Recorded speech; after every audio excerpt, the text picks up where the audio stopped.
Korang dah vaksin? Masih sama-sama? Jom aku ajak korang tengok video ni. 3 jenis vaksin yang korang perlu tahu. Sebelum tu kita intro dahulu. Jom.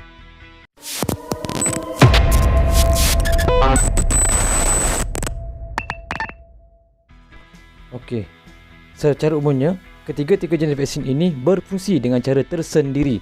Inactive virus atau virus tidak aktif, Sinovac, penghantar mesej RNA oleh Pfizer, dan cara vektor vaksin oleh AstraZeneca.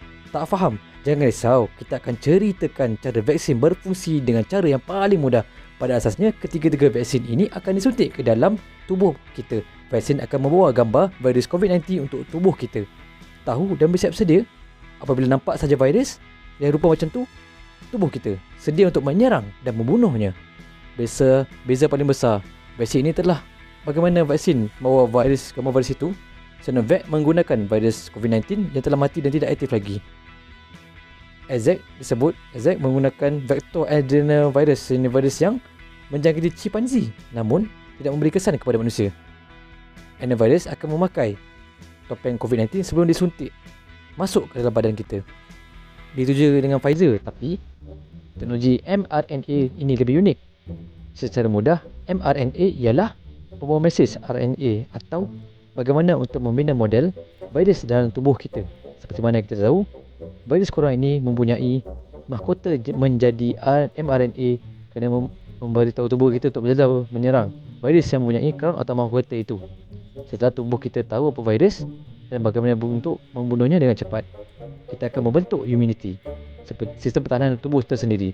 Sinovac dihasilkan dari makmal di China dengan menggunakan meluas di Asia, Eropah Timur, Afrika dan beberapa negara di benua Afrika. Masa ini, negara seperti Arab Saudi, Eropah Barat belum mengiktiraf Sinovac, menyulitkan penerimanya memasuki negara-negara itu. Kelebihan besar vaksin Sinovac ialah vaksin ini tidak memerlukan tempat khas untuk disimpan, beza dengan Pfizer yang memerlukan peti beku khas.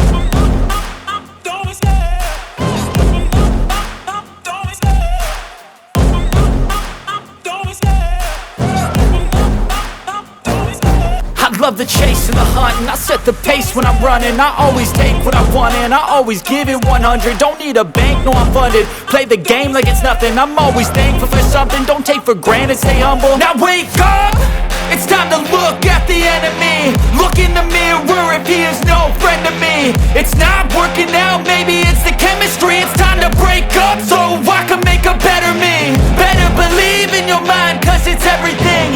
You can mold, shape, find almost anything.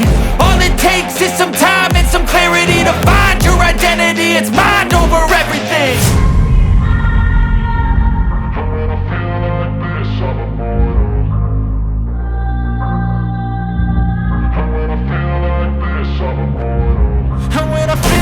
Sambung.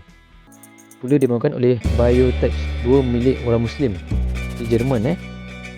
Dan teknologi terkini mRNA vaksin ini juga telah digunakan di seluruh dunia, termasuk Europe dan US.